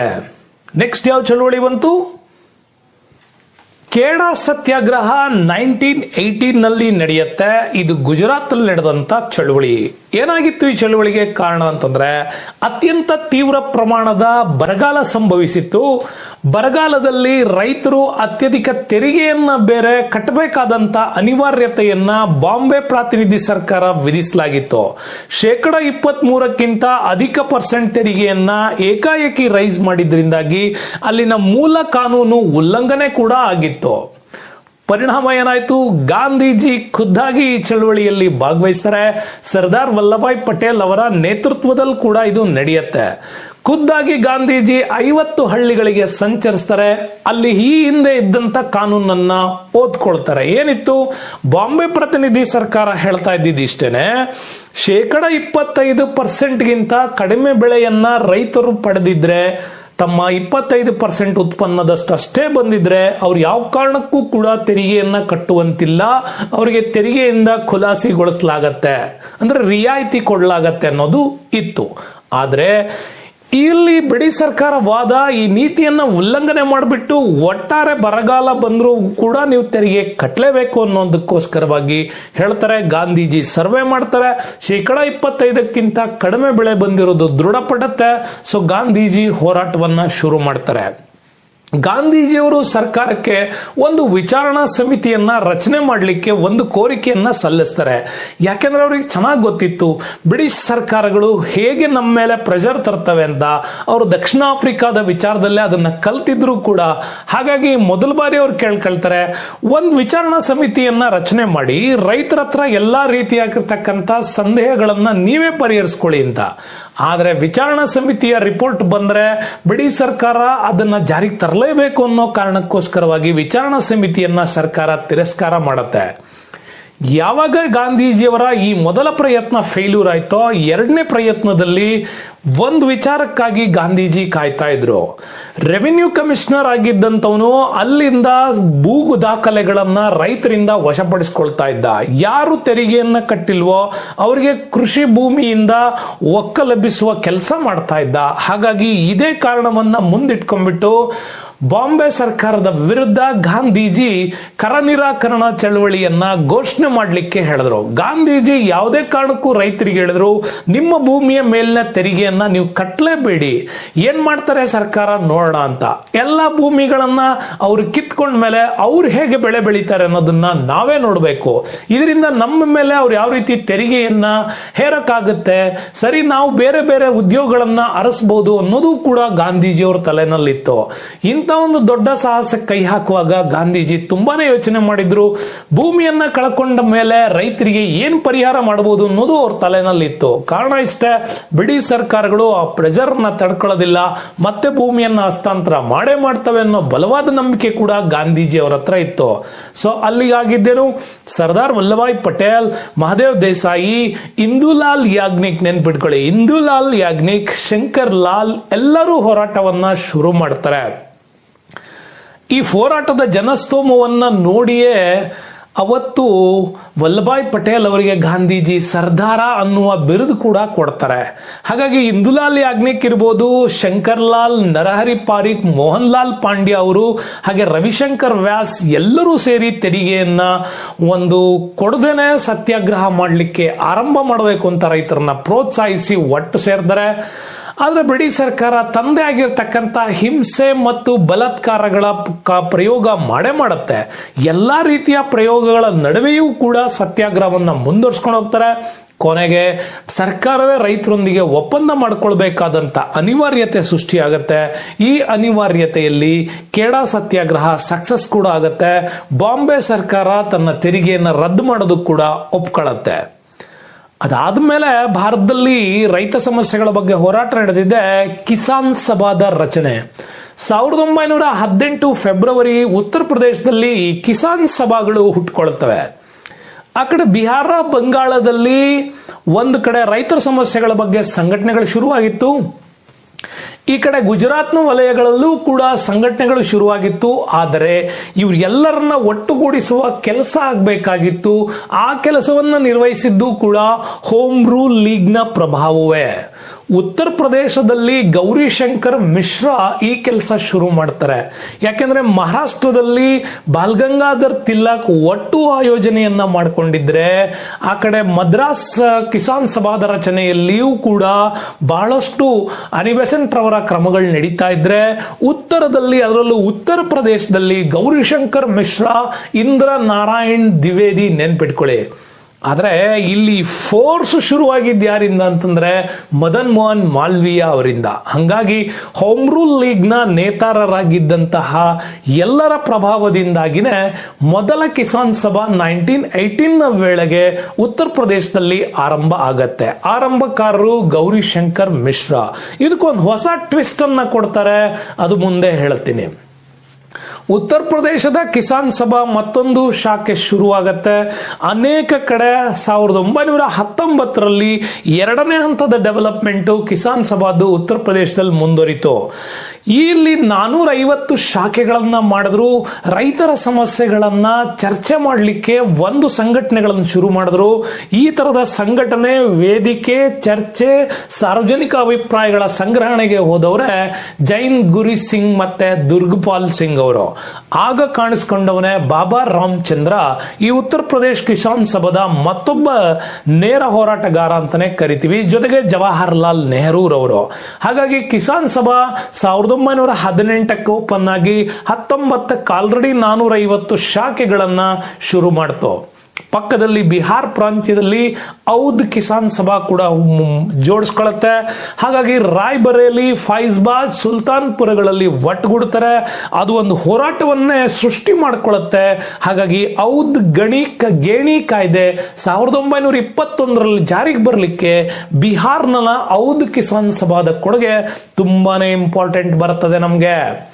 ಆಮೇಲೆ ಏಕಾ ಚಳುವಳಿ ನಡೆಯುತ್ತೆ, ಅದು ಕೂಡ ಉತ್ತರ ಪ್ರದೇಶದಲ್ಲಿ. ಇಲ್ಲೇನಾಗಿತ್ತು, ಎಲ್ಲರೂ ತಮ್ಮ ತಮ್ಮ ತಮ್ಮ ಹಳ್ಳಿಗಳಲ್ಲಿ ಕಿಸಾನ್ ಸಭಾಗಳನ್ನೇನೋ ಕಟ್ಕೊಂಡಿದ್ರು. ಆದರೆ ಈ ಕಿಸಾನ್ ಸಭಾಗಳಲ್ಲಿ ಒಟ್ಟುಗೂಡುವಿಕೆಯ ಸಮಸ್ಯೆ ಇತ್ತು. ಅಂತ ಒಟ್ಟುಗೂಡಿಕೆ ಸಮಸ್ಯೆಯನ್ನ ಪರಿಹರಿಸಿದವರೇ ಮುರಾರಿ ದೇಶಿ ಅವರು. ನೆನಪಿರ್ಲಿ, ಇವ್ರ ಬಗ್ಗೆ ಬಹಳಷ್ಟು ಸಾರಿ IAS ನಂತಹ ದೊಡ್ಡ ಪರೀಕ್ಷೆನಲ್ಲಿ ಏಕಾ ಚಳುವಳಿಯ ನೇತಾರ ಯಾರು ಅಂತ ಆಲ್ರೆಡಿ ಬಂದ್ಬಿಟ್ಟಿದೆ. ಮುರಾರಿ ದೇಶಿ ಅವರ ಹೆಸರು ನೆನಪಿರ್ಲಿ. ಈ ಏಕಾ ಚಳುವಳಿ ಅಂದ್ರೆ ಎಲ್ಲರನ್ನ ಒಟ್ಟುಗೂಡಿಸುವುದು ಅಂತ. ಎಲ್ಲ ಕಿಸಾನ್ ಸಭಾ, ಎಲ್ಲ ಇತರೆ ಸಂಘಟನೆಗಳು, ಎಲ್ಲ ಲ್ಯಾಂಡ್ ಲಾರ್ಡ್ಸ್ಗಳು, ಗೇಣಿದಾರರು, ತಾಲೂಕದಾರರು ಎಲ್ಲರನ್ನ ಒಟ್ಟುಗೂಡಿಸುವ ಕೆಲಸ ನಡೆದಿದೆ ಈ ಏಕಾ ಚಳುವಳಿಯಲ್ಲಿ. ಏಕಾ ಚಳುವಳಿ ಕಾರಣ ಏನು? 50% ನಗದು ತೆರಿಗೆಯನ್ನ ಸರ್ಕಾರ ವಿಧಿಸುತ್ತೆ. ಕಾರಣ ಇಷ್ಟೇ, 1857ರಿಂದ ತಾಲೂಕದಾರರನ್ನ ನೇಮಕ ಮಾಡಿತ್ತು. ತಾಲೂಕದಾರರಂದ್ರೆ ಏನೋ ದೊಡ್ಡ ಮಟ್ಟದ ಭೂಮಿಯನ್ನ ಹೊಂದಿರತಕ್ಕಂಥವ್ರು. ಹಾಗಾಗಿ ಆ ದೊಡ್ಡ ಮಟ್ಟದ ಭೂಮಿಯನ್ನ ಗೇಣಿದಾರರಿಗೆ ಕೊಡ್ತಾ ಇದ್ರು. ಅಲ್ಲಿಂದ ಗೇಣಿಯನ್ನ ಸಂಗ್ರಹಿಸಿ ಸರ್ಕಾರ ಕಟ್ತಾ ಇದ್ರು. ಅದೇ ಜಮೀನ್ದಾರಿ ಪದ್ಧತಿಯ ಒಂದು ಹೊಸ ವ್ಯವಸ್ಥೆ ಇದು ಅಷ್ಟೇ. ಹಾಗಾಗಿ ಇಲ್ಲಿ ಹೆಚ್ಚೆಚ್ಚು ತೆರಿಗೆಯನ್ನ ವಿಧಿಸಿದ್ರಿಂದಾಗಿ ಇಲ್ಲಿ ರೈತರಿಗೆ ದೊಡ್ಡ ಸಮಸ್ಯೆ ಆಯಿತು. ಆಗ ಹುಟ್ಕೊಂಡವರೇ ಬಾಬಾ ರಾಮಚಂದ್ರ, ಮುರಾರಿ ದೇಶಿ ಅವರು. ಪರಿಣಾಮ, ಕಿಸಾನ್ ಸಭಾದ ವ್ಯಾಪ್ತಿಯಲ್ಲಿ ಸಮಸ್ಯೆಯನ್ನ ಬಗೆಹರಿಸಿಕೊಳ್ಳಿಕ್ಕೆ ಈ ಏಕಾ ಚಳುವಳಿಯ ಎಲ್ಲಾ ನೇತಾರರು ಒಟ್ಟಾಗ್ತಾರೆ. ಹೋರಾಟ ನಡೆಯುತ್ತೆ. ಮುಂದೆ ಬದಲಾವಣೆಗೆ ಒಂದು ಕಾಲ ಸೃಷ್ಟಿ ಆಯಿತು. ಆದರೆ 1918, 19, 20ರ ಹೋರಾಟಕ್ಕಿಂತ ಇಡೀ ಭಾರತದಲ್ಲಿ ಒಂದು ರೈತ ದಂಗೆ, ಒಂದು ಕೋಮುವಾದಿ ಚಳುವಳಿಯಾಗಿ ಕನ್ವರ್ಟ್ ಆಗಿದ್ದೆ ಈ ಮಾಪಿಳ್ಳೆ ದಂಗೆ ಅಂತ ಕರಿತೀವಿ. ಮಾಪಿಳ್ಳೆ ದಂಗೆ ನಡೆದದ್ದು 1921 ಅಥವಾ ಅದನ್ನ ಮಲಬಾರ್ ದಂಗೆ ಅಂತನೂ ಕೂಡ ಕರೀತಾರೆ. ಕಾರಣ ಇಷ್ಟೇ, ಕೇರಳ ರಾಜ್ಯದಲ್ಲಿ ಮಲಬಾರ್ ಮುಸ್ಲಿಂ ರೈತರ ದಂಗೆ ಅಂತಾನೂ ಕರೀತಾರೆ. ಕಾರಣ ಅಂದ್ರೆ ಅಲ್ಲಿ ಪೂರ್ತಿ ಲ್ಯಾಂಡ್ ಲಾರ್ಡ್ಸ್ ಗಳ ಜಮೀನು ಅಲ್ಲಿನ ನಂಬೂದರಿ ಬ್ರಾಹ್ಮಣ ಕುಟುಂಬ ಮತ್ತು ನಾಯರ್ ಬ್ರಾಹ್ಮಣ ಕುಟುಂಬದವರಿಗೆ ಭೂ ಹಿಡುವಳಿಗಳ ಅಧಿಕಾರ ಇತ್ತು. ಆ ಭೂ ಹಿಡುವಳಿಗಳಲ್ಲಿ ಕೆಲಸ ಮಾಡೋರೆಲ್ಲ ಏನು ಅಂದ್ರೆ ಈ ಅರಬ್ ಮತ್ತು ಭಾರತೀಯ ತಂದೆ ತಾಯಿಗಳಿಗೆ ಜನಿಸಿದಂತ ಮಾಪಿಳ್ಳೆಗಳು ಇಲ್ಲಿ ಕೆಲಸ ಮಾಡಬೇಕಾಗಿತ್ತು. ಸೊ ಹಾಗಾಗಿ ನೆನಪಿರ್ಲಿ, ಅರಬ್ನ ತಂದೆ ಅಥವಾ ತಾಯಿ, ಭಾರತದ ತಂದೆ ಅಥವಾ ತಾಯಿ, ಅವರಿಂದ ಜನಿಸಿದ ಮಕ್ಕಳನ್ನೇ ಮಾಪಿಳ್ಳೆಗಳು ಅಂತ ಕರೀಲಾಗ್ತಾ ಇತ್ತು. ಅಂತಹ ಮಲಬಾರ್ ರೈತರುಗಳನ್ನ ಇಲ್ಲಿ ಬಹಳ ನಿಕೃಷ್ಟವಾಗಿ ನಂಬೂದರಿ ಮತ್ತು ನಾಯರ್ನ ಈ ಲ್ಯಾಂಡ್ ಲಾರ್ಡ್ಸ್ಗಳು ಏನ್ ಮಾಡ್ತಾ ಇದ್ರು, ಅವರಿಗೆ ಯಾವುದೇ ರೀತಿಯ ಭೂಮಿಯ ಮೇಲಿನ ಹಕ್ಕನ್ನ ಕೊಟ್ಟಿರಲಿಲ್ಲ. ಆದರೆ ಕೃಷಿಯನ್ನ ಉಳುಮೆ ಮಾಡಬೇಕಾಗಿತ್ತು, ತೆರಿಗೆಯನ್ನ ಕಟ್ಟಬೇಕಾಗ್ತಾ ಇತ್ತು. ಯಾವಾಗ ಮಾಪಿಳ್ಳೆಗಳಿಗೆ ಭೂ ಒಡೆತನದ ಹಕ್ಕು ಸಿಗಲಿಲ್ವೋ, ಹಾಗಾಗಿ ಅವರು ಹೆಚ್ಚಿನ ಭೂಮಿಯ ಮೇಲಿನ ಆಸೆ ಬಿಟ್ಟುಬಿಟ್ರು. ಬೆಳೆ ಸರಿಯಾಗಿ ಬೆಳಿಲಿಲ್ಲ, ತೆರಿಗೆ ಸರಿ ಕಟ್ಟಲಿಲ್ಲ, ಸಮಸ್ಯೆ ದೊಡ್ಡದಾಯ್ತು. ಕೊನೆಗೆ ಒಂದು ಕೋರ್ಟ್ಗೆ ತೀರ್ಪಿಗೆ ಅಂತ ಏನಾದ್ರೂ ಈ ಮಾಪಿಳ್ಳೆಗಳು ಕೇಸನ್ನ ರಿಜಿಸ್ಟರ್ ಮಾಡಿದ್ರೆ ಅಲ್ಲೂ ಕೂಡ ಅಷ್ಟೇ ಸರ್ಕಾರ ಈ ಒಂದು ಭೂ ಹಿಡುವಳಿದಾರರ ಪರವಾಗಿನೇ ತೀರ್ಪುಗಳನ್ನು ಕೊಡ್ತಾ ಇದ್ದರಿಂದಾಗಿ ಅಲ್ಲಿ ಮಾಪಿಳ್ಳೆಗಳಿಗೆ ಯಾವುದೇ ರೀತಿಯಾಗಿರ್ತಕ್ಕಂತಹ ಪ್ರಭಾವ ಸಿಗ್ಲಿಲ್ಲ. ಆದ್ರೂ ಮಾಪಿಳ್ಳ ದಂಗೆಯಾಗಿ ಕನ್ವರ್ಟ್ ಆಗಿದ್ದೆ ತಿರುರಂಗಾಡಿ ಅನ್ನುವಂತ ಸ್ಥಳದಿಂದ. ಏನಾಗಿತ್ತು ಅಂದ್ರೆ, ಈ ತಿರುರಂಗಾಡಿ ಸ್ಥಳದಲ್ಲಿ ಸೇರ್ಕೊಂಡಂತ ಎಲ್ಲ ಮಾಪಿಳ್ಳೆಗಳು ದೊಡ್ಡ ಮಟ್ಟದಲ್ಲಿ ಒಂದು ಕ್ರಾಂತಿಯನ್ನ ಆಯೋಜನೆ ಮಾಡಿದ್ರು. ಆದರೆ ಆ ಕಾಲಕ್ಕೆ ಆಲ್ರೆಡಿ 1919 ಇಂದ ಮಲಬಾರ್ನ ವಲಯದಲ್ಲಿ ಕಾಣಿಸ್ಕೊಂಡಿದ್ದೆ ಈ ಖಿಲಾಫತ್ ಮೂವ್ಮೆಂಟ್. ಜಿಹಾದಿ ಪದ್ಧತಿಯನ್ನೇ ಇಲ್ಲೊಂದು ಕನ್ವರ್ಟೆಡ್ ಮಾಡ್ತಾರೆ ಈ ಖಿಲಾಫತ್ ಅಲ್ಲಿ. ಕಾರಣ ಇಷ್ಟನೇ, ಅಲ್ಲಿ ಏನು ಇಂಗ್ಲೆಂಡ್ ಸರ್ಕಾರ ಟರ್ಕಿಯ ಒಂದು ಖಲೀಫರಿಗೆ ಅಧಿಕಾರದಿಂದ ಕೆಳಗಿಳಿಸಿ ಮಾಡಿದ ಅವಮಾನದ ವಿರುದ್ಧ ಈ ಖಿಲಾಫತ್ ಚಳುವಳಿ ಎಲ್ಲ ಕಡೆ ಎದ್ದಿತ್ತು. ಆ ಖಿಲಾಫತ್ ಸಮಯದಲ್ಲೂ ಕೂಡ ಗಾಂಧೀಜಿ ಮಾತಾಡ್ತಾರೆ, ಭಾರತದಲ್ಲಿ ಹಿಂದೂ ಮತ್ತು ಮುಸ್ಲಿಂನ ಏಕತಾ ನೀತಿ ಇದ್ರೆ ಮಾತ್ರ ರಾಷ್ಟ್ರೀಯ ಚಳುವಳಿಗಳು ನಡೆಯೋದಕ್ಕೆ ಸಾಧ್ಯ ಅಂತೇಳಿ. ಹಾಗಾಗಿ ಮೊಹಮ್ಮದ್ ಅಲಿ ಮತ್ತೆ ಶೌಕತ್ ಅಲಿಯ ಈ ಖಿಲಾಫತ್ ಮೂವ್ಮೆಂಟ್ ನ ಜೊತೆಗೆ ಸೇರ್ಕೊಂಡಿದ್ದೆ ಈ ಮಲ್ಬಾರ್ ದಂಗೆ. ಒಂದು ರೈತ ದಂಗೆ ಇಲ್ಲೊಂದು ಮತೀಯ ದಂಗೆ ಆಗಿ ಕನ್ವರ್ಟ್ ಆಯ್ತು. ಕನ್ವರ್ಟ್ ಆಗಿ ತನ್ನ ಮೂಲ ಉದ್ದೇಶವನ್ನೇ ಮರ್ತು ಬಿಡ್ತು. ಈ ಲ್ಯಾಂಡ್ ಲಾರ್ಡ್ಗಳ ಕುತಂತ್ರದಿಂದಾಗಿ ಮುಂದೆ ಮಾಪಿಳ್ಳೆಗಳನ್ನ ಒಂದು ರೈಲು ಡಬ್ಬಿಯಲ್ಲಿ 66 ಜನರನ್ನ ಕೂಡಿ ಹಾಕ್ಬಿಟ್ಟು ಒಂದು ಮರಣದಂಡನೆ, ಒಂದು ಮರಣಕ್ಕೆ ಆಹುತಿ ಆಗೋಯ್ತು. ಇದು ಕೂಡ ನಮ್ಗೆ ಬ್ಲಾಕ್ ಹೋಲ್ ಟ್ರಾಜಿಡಿ ಅಂತ ಏನ್ ನೀವು ಪ್ಲಾಸ್ಟಿಕ್ ಕದನ ಸಂದರ್ಭದಲ್ಲಿ ಓದ್ತೀರಾ, ಹಾಗಾಗಿ ರೈಲು ಡಬ್ಬಿಯ ದುರಂತ ಅಂತನೂ ಕೂಡ ಮಾಪಿಳ್ಳೆಗಳ ವಿಚಾರದಲ್ಲಿ ಓದ್ಬೋದು. ಮುಂದಿನ ಪರಿಣಾಮ ಮಲ್ಬಾರ್ ಟೆನೆನ್ಸಿ ಕಾಯ್ದೆ ಜಾರಿಯಾಯಿತು. ಮಾಪಿಳ್ಳೆಗಳಿಗೆ ದೊರಕಬೇಕಾದಂತ ಹಕ್ಕುಗಳನ್ನ ಕೊಡ್ಲಾಯ್ತು. ಮುಂದಿನ ರೈತ ಚಳವಳಿಯೇ ಈ ಥೇಬಾಗ್ ಮೂವ್ಮೆಂಟ್ ಅಂತ ಕರಿತೀವಿ. ಬಂಗಾಳದ ಮಿಡ್ನಾಪುರದಲ್ಲಿ ಕಾಣಿಸಿಕೊಂಡ ಅತಿ ದೊಡ್ಡ ರೈತ ಚಳವಳಿನೇ ಈ ಥೇಬಾಗ್ ಚಳವಳಿ. ಇಲ್ಲೇನಾಯ್ತು, ಥೇಬಾಗ್ ಅಂದ್ರೆ 2/3 ಭಾಗ ಅಂತ. ಅಂದ್ರೆ ರೈತರು ತಮ್ಮ ಒಟ್ಟು ಉತ್ಪನ್ನದಲ್ಲಿ 2/3 ಭಾಗದಲ್ಲಿ 2 ಭಾಗದ ಕಂದಾಯವನ್ನ ಸರ್ಕಾರಕ್ಕೆ ಕೊಡಬೇಕಾದಂತ ಅನಿವಾರ್ಯ ಸ್ಥಿತಿಯೊಂದನ್ನ ಸೃಷ್ಟಿ ಮಾಡಿದ್ರು.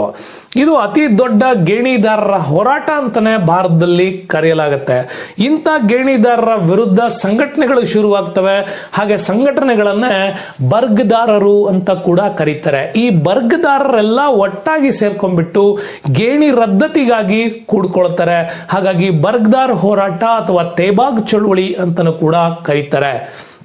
1930ರಲ್ಲಿ ಈ ಚಳುವಳಿ ರೂಢಿಯಲ್ಲಿರುತ್ತೆ. ಕಾರಣ ಇಷ್ಟೇ, ಕಾರ್ನ್ವಾಲಿಸ್ ಜಾರಿಗೆ ತಂದಂತ ಕಾಯಂ ಭೂಕಂದಾಯ ಪದ್ಧತಿಯಿಂದಾಗಿ ಅತಿ ಹೆಚ್ಚು ತೆರಿಗೆಯನ್ನ ಮತ್ತು ಅದರಲ್ಲಿ ಯಾವುದೇ ರೀತಿಯಾದಂತಹ ಬದಲಾವಣೆಗಳನ್ನು ಮಾಡದೇ ಇರೋದು, ರಿಯಾಯಿತಿ ಕೊಡದೇ ಇರೋದ್ರಿಂದಾಗಿ ರೈತರಿಗೆ ಇದರಿಂದ ತುಂಬಾನೇ ನಷ್ಟ ಆಗ್ತಾ ಇತ್ತು. ಅಂತ ನಷ್ಟದ ವಿರುದ್ಧ ಈ ಥೇಬಾಗ್ ಚಳುವಳಿ ಕೈಗೊಳ್ತು. ಪರಿಣಾಮ ಈ ಚಳವಳಿಯಲ್ಲಿ ಬಹುಸಂಖ್ಯಾತ ಹೋರಾಟಗಾರರು ಮುಸ್ಲಿಮರೇ ಆಗಿದ್ರು, ಜೊತೆಗೆ ಸಂತಾಲ ಬುಡಕಟ್ಟಿನವರು ಸೇರ್ಕೊಂಡಿದ್ರು. ಕೊನೆಗೆ ಗೇಣಿಯನ್ನ ಧಾನ್ಯಕ್ಕೆ ಬದಲು ಹಣದ ರೂಪದಲ್ಲಾದ್ರೂ ಕೊಡೋದಕ್ಕೆ ಪರಿಣಾಮವನ್ನ ಚೇಂಜ್ ಮಾಡಿದ್ರು. ಹಾಗಾಗಿ ಧಾನ್ಯಕ್ಕೆ ಬದಲು ಹಣದ ರೂಪದಲ್ಲಿ ನೀಡಬೇಕಾಯ್ತು. 1938ರಲ್ಲಿ ಭೂಕಂದಾಯಕ್ಕಾಗಿನೇ ಈ ಭಾಗದಲ್ಲಿ ಒಂದು ಆಯೋಗ ರಚನೆ ಆಗತ್ತೆ. ಆಯೋಗವನ್ನ ರಚನೆಯಾಗಿ ಕೊನೆಗೆ ರೈತರ ಮೇಲಿನ ಈ ರೀತಿಯ ದಾಳಿ ಮಾಡೋದನ್ನ ಕೂಡ ತಡಿಬೇಕು ಮತ್ತು ಅಲ್ಲಿನ ರೈತರಿಗೆ ಭೂಮಿಯ ಮೇಲಿನ ಹಕ್ಕುಗಳನ್ನು ದೊರಕಿಸಿಕೊಡ್ಬೇಕು ಅನ್ನುವಂಥದ್ದು ಈ ಥೇಬಾಗ್ ಮೂವ್ಮೆಂಟ್ ನ ಹೋರಾಟ. 1935ರಲ್ಲಿ ಕಾಣಿಸ್ಕೊಂಡ ಮತ್ತೊಂದು ರೈತ ಚಳವಳಿ ದಕ್ಷಿಣದಲ್ಲಿ ಮದ್ರಾಸ್ ರೈತರ ಹೋರಾಟ ಅಂತ ಕರಿತೀವಿ. ಅಖಿಲ ಭಾರತ ರೈತ ಸಮ್ಮೇಳನ ಮದ್ರಾಸಲ್ಲಿ ನಡೆಸ್ತಾರೆ. ಅದರ ನೇತೃತ್ವ ವಹಿಸಿದ ಕನ್ನಡತಿ ಕಮಲಾದೇವಿ ಚಟ್ಟೋಪಾಧ್ಯಾಯ ಅವರು. ನೆನಪಿರ್ಲಿ, ಒಬ್ಬ ಸ್ತ್ರೀ ಒಬ್ಳು ದೊಡ್ಡ ರೈತ ಸಂಘಟನೆ ಮಾಡಿರುವಂತ ಉದಾಹರಣೆ ಏನಾದ್ರೂ ಇದ್ರೆ ಅದು ನಮ್ಮ ಮದ್ರಾಸ್ ಪ್ರಾಂತ್ಯದಲ್ಲೇ, ಅದು ನಮ್ಮ ಕನ್ನಡತಿ ಕಮಲಾದೇವಿ ಚಟ್ಟೋಪಾಧ್ಯಾಯ ಅವರು ಸಂಘಟನೆ ಮಾಡ್ತಾರೆ. ದಕ್ಷಿಣ ಭಾರತದಲ್ಲಿ ರೈತವಾರಿ ಪದ್ಧತಿಯಿಂದ 50% ತೆರಿಗೆ ಹೊರೆಯಾಗುತ್ತೆ ಅಂತೇಳಿ ವಿಚಾರ ಮಾಡ್ತಾರೆ. ಈ ಹೋರಾಟದ ಪರಿಣಾಮವೇ ಮದ್ರಾಸ್ ಕಿಸಾನ್ ಸಭಾ ಮುಂದೆ 36ರಲ್ಲಿ ರಚನೆ ಆಗುತ್ತೆ. ಇದರ ಪರಿಣಾಮವಾಗಿ ಹೋರಾಟ ಮುಂದೆ ಬದಲಾವಣೆಗಳಿಗೆ ತಂದುಕೊಳ್ತು, ಕೊನೆಗೆ ಪರಿವರ್ತನೆ ಕೂಡ ಆಯಿತು. ಈಗ ನಾನು ಮತ್ತೆ ಉತ್ತರ ಪ್ರದೇಶದ ವಿಚಾರ ಮಾತಾಡಬೇಕು. 1936 ಅಖಿಲ ಭಾರತ ಕಿಸಾನ್ ಸಭಾವನ್ನ ರಚನೆ ಮಾಡಲಾಗುತ್ತೆ. ಪ್ರತಿ ಸ್ಟೇಟ್ಗಳಲ್ಲೂ ಕಿಸಾನ್ ಸಭೆಗಳು ಹುಟ್ಕೊಂಡ್ವು. ಆದರೆ ಈ ಎಲ್ಲಾ ಸ್ಟೇಟ್ನ ಕಿಸಾನ್ ಸಭಾಗಳನ್ನ ಅಖಿಲ ಭಾರತ ರಾಷ್ಟ್ರೀಯ ಮಟ್ಟಕ್ಕೆ ಪರಿವರ್ತಿಸಿದವರೇ ಸ್ವಾಮಿ ಶಹಜಾನಂದ ಸರಸ್ವತಿ ಅವರು. ಅಖಿಲ ಭಾರತ ಕಿಸಾನ್ ಸಭಾ ಸ್ವಾಮಿ ಶಹಜಾನಂದ ಸರಸ್ವತಿ ಮೂಲತಃ ಆರ್ಯ ಸಮಾಜದ ಒಂದು ಪ್ರಬಲ ಹೋರಾಟಗಾರರು ಕೂಡ ಇವರು ಹೌದು. ಈಗ ನೀವು ಏನು ಉತ್ತರ ಪ್ರದೇಶದಲ್ಲಿ ಯೋಗಿ ಆದಿತ್ಯನಾಥ್ ನಡೆಸ್ತಕ್ಕಂಥ ಗರ್ವಾಪ್ಸಿ ಚಳುವಳಿ ಬಗ್ಗೆ ಏನ್ ಮಾತಾಡ್ತೀರಿ, ಅದರ ಈ ಹಿಂದಿನ ಒಂದು ಶುದ್ಧಿ ಚಳುವಳಿಯ ಮೂಲಾಂಶಗಳ ಸೃಷ್ಟಿಕರ್ತನೆ ಈ ಸ್ವಾಮಿ ಶಹಜಾನಂದ ಸರಸ್ವತಿ ಅವರು. NG ರಂಗ ಅವರು, EMS ನಂಬೂದ್ರಿಪಾಲ್ ಎಲ್ಲರೂ ಒಟ್ಟಾಗಿ ಸೇರ್ಕೊಂಡ್ಬಿಟ್ಟು ಅಖಿಲ ಭಾರತ ಕಿಸಾನ್ ಸಭಾವನ್ನ ರಚನೆ ಮಾಡ್ತಾರೆ. ನೆನಪಿರ್ಲಿ, ಭಾರತೀಯ ರಾಷ್ಟ್ರೀಯ ಕಾಂಗ್ರೆಸ್ ಮೊಟ್ಟ ಮೊದಲ ಬಾರಿಗೆ ಗ್ರಾಮೀಣ ಪ್ರದೇಶದಲ್ಲಿ ಒಂದು ರಾಷ್ಟ್ರೀಯ ಅಧಿವೇಶನ ನಡೆಸುತ್ತೆ. ಅದು 1936ನ ಫೈಜ್ಪುರ ರಾಷ್ಟ್ರೀಯ ಕಾಂಗ್ರೆಸ್ ಅಧಿವೇಶನ ನಡೆಸೋದಕ್ಕೆ ಕಾರಣನೇ ಅಲ್ಲಿನ ಕಿಸಾನ್ ಸಭಾಗಳನ್ನ ಒಂದು ಒಟ್ಟಕ್ಕೆ ಸೇರಿಸಬೇಕು ಅಂತ ಹೇಳಿ ಅದರ ನಾಯಕತ್ವ ವಹಿಸಿಕೊಂಡವರೇ ಜವಾಹರ್ಲಾಲ್ ನೆಹರೂರವರು. ಹಾಗಾಗಿ ಈ ಚಳುವಳಿ ಸ್ವತಂತ್ರ ಪೂರ್ವದಲ್ಲಿ ನಡೆದಂತ ಅತ್ಯಂತ ಪ್ರಬಲವಾದಂತ ರೈತ ಹೋರಾಟ ಅಂತ ಕರಿತೀವಿ. ಅದಾದ್ಮೇಲೆ ಸ್ವತಂತ್ರಗೊಂಡ ಮೇಲೆ ಕಾಣಿಸ್ಕೊಂಡ ದಕ್ಷಿಣ ಭಾರತದ ಅತಿ ಪ್ರಮುಖವಾದ ಹೋರಾಟವೇ ಭೂದಾನ್ ಚಳುವಳಿ ಅಂತ ಕರಿತೀವಿ. 18 ಏಪ್ರಿಲ್ 1951ರಿಂದ ಪೋಚಂಪಲ್ಲಿ ಹಳ್ಳಿ, ನಲ್ಗೊಂಡ ಜಿಲ್ಲೆ, ಆಂಧ್ರ ಪ್ರದೇಶದಿಂದ ಶುರುವಾಗಿದ್ದೆ. ಆಚಾರ್ಯ ವಿನೋಬಾ ಭಾವೆ ಅವರ ನೇತೃತ್ವದ ಚಳುವಳಿಯೇ ಈ ಭೂದಾನ್ ಚಳುವಳಿ ಅಂತ ಕೂಡ ಕರಿತೀವಿ. ಗಾಂಧೀಜಿ ಅವರ ವೈಯಕ್ತಿಕ ಸತ್ಯಾಗ್ರಹಕ್ಕೆ ಏಕೈಕ ವ್ಯಕ್ತಿಯಾಗಿ ಸೆಲೆಕ್ಟ್ ಆದಂತಹ ಆಚಾರ್ಯ ವಿನೋಬಾ ಭಾವೆ ಒಬ್ಬ ಶ್ರೇಷ್ಠ ಗಾಂಧಿಯನ್ ಆಗಿದ್ರು. ಹಾಗಾಗಿ ಭೂರಹಿತ ಕಾರ್ಮಿಕರ ಭೂಮಿಯನ್ನ ಕೊಡಿಸ್ಬೇಕು. ಈ ಭೂರಹಿತ ಇರ್ತಕ್ಕಂಥ ಕಾರ್ಮಿಕರಿಗೆ ಅವರ ಭೂಮಿಯ ಮೇಲಿನ ವಿಚಾರಗಳು ಬಂದ್ರೆ ಅವರ ಪರಿಸ್ಥಿತಿಯನ್ನ ಸರಿ ಮಾಡಬಹುದು ಅಂತ ಹೇಳಿ ಭೂರಹಿತ ಕಾರ್ಮಿಕರಿಗೆ ಭೂಮಿ ಕೊಡಿಸುವ ವಿಚಾರ ನಡೀತು. ಹಾಗೆ ಮೊಟ್ಟ ಮೊದಲ ಬಾರಿಗೆ ಭೂಮಿಯನ್ನ ದಾನ ಮಾಡಿದವನು, ಮೊದಲ ಭೂದಾನಿ ಅಂತ ಕರೆಸ್ಕೊಳ್ಳದೆ ಈ ವಡ್ರೆ ರಾಮಚಂದ್ರ ರೆಡ್ಡಿ. ಹಾಗಾಗಿ ಇವನನ್ನ ಮೊಟ್ಟ ಮೊದಲ ಭೂದಾನಿ ಅಂತಾನೆ ಭಾರತದಲ್ಲಿ ಕರೆಯಲ್ಪಡುತ್ತದೆ. ಮುಂದಾಗಿದ್ದೇನು, ಮೊದಲ ಬಾರಿಗೆ ಗ್ರಾಮ ದಾನ್ ಚಳುವಳಿ ಕೂಡ ಉತ್ತರ ಪ್ರದೇಶದಲ್ಲಿ ಆರಂಭಗೊಳ್ಳುತ್ತೆ. ಅಲ್ಲಿಯವರೆಗೆ ಭೂದಾನ್ ಚಳುವಳಿ ನೋಡಿದ್ದ ಈ ಚಳುವಳಿ ಉತ್ತರ ಪ್ರದೇಶಕ್ಕೆ ಕಾಲಿಟ್ಟ ತಕ್ಷಣ ಗ್ರಾಮ ದಾನ್ ಚಳುವಳಿಗಳು ಶುರುವಾಯಿತು. ಒಂದು ಇಡೀ ಗ್ರಾಮವನ್ನೇ ದತ್ತು ಕೊಡಬೇಕಾದಂತ ಪರಿಸ್ಥಿತಿ, ಜೊತೆಗೆ ಅದನ್ನ ಅಲ್ಲಿರ್ತಕ್ಕಂಥ ಉಳಿಮೆದಾರರು, ಒಬ್ಬ ದೊಡ್ಡ ಉಳಿಮೆದಾರ ಅದನ್ನ ಕಂಪ್ಲೀಟ್ ಆಗಿ ಬಿಟ್ಕೊಡ್ಬೇಕಾದಂತ ಪರಿಸ್ಥಿತಿ. ಅದನ್ನ ಬಿಟ್ಕೊಡ್ತಾನೆ ಕೂಡ ಉತ್ತರ ಪ್ರದೇಶದ ಹಬೀಪುರ್ ಜಿಲ್ಲೆಯ ಮನ್ಗ್ರೋತ್ ಹಳ್ಳಿಯನ್ನ ಮೊಟ್ಟ ಮೊದಲ ಗ್ರಾಮದಾನ್ ಚಳುವಳಿಯ ಹಳ್ಳಿ ಅಂತಾನೆ ಕರೀತಾರೆ. ಸಂಪೂರ್ಣ ಹಳ್ಳಿಯನ್ನ ಆಧುನೀಕರಣದ ಮಟ್ಟಿಗೆ ಬದಲಾಯಿಸಿ ರೈತರ ಸ್ಥಿತಿಗತಿಗಳನ್ನ ಉನ್ನತ ಸ್ಥಿತಿಗೆ ತಂದದ್ದೇ ಈ ಆಚಾರ್ಯ ವಿನೋಬಾ ಭಾವೆ ಅವರ ಹೋರಾಟ. ಇದಿಷ್ಟು ಕೂಡ ಅತ್ಯುತ್ತಮವಾದ ರೈತ ಪರ ಚಳುವಳಿಗಳ ಬಗ್ಗೆ ಮಾಹಿತಿ ಕೊಟ್ಟಿದ್ದೀನಿ. ಇನ್ನೂ ಹೆಚ್ಚಿನ ಮಾಹಿತಿಗಳು ಬೇಕು ಅಂದ್ರೆ ನಮ್ಮ ಈ ಚಾನೆಲ್ ನ ಸಬ್ಸ್ಕ್ರೈಬ್ ಮಾಡ್ಕೊಳ್ಬೇಕು. ನೋಟಿಫಿಕೇಶನ್ಗಾಗಿ ಬೆಲ್ ಐಕಾನ್ ಟಚ್ ಮಾಡಬೇಕು. ಮಾಡಿದ್ರೆ ನಮ್ಮೆಲ್ಲ ವಿಡಿಯೋಗಳ ನೋಟಿಫಿಕೇಶನ್ಸ್ ನಿಮ್ಗೆ ಬರುತ್ತೆ. ದಯವಿಟ್ಟು ಈ ಚಾನೆಲ್ ನ ಪ್ರೋತ್ಸಾಹಿಸ್ತೀರಿ. ತಮ್ಮೆಲ್ಲರಿಗೂ ಧನ್ಯವಾದಗಳು.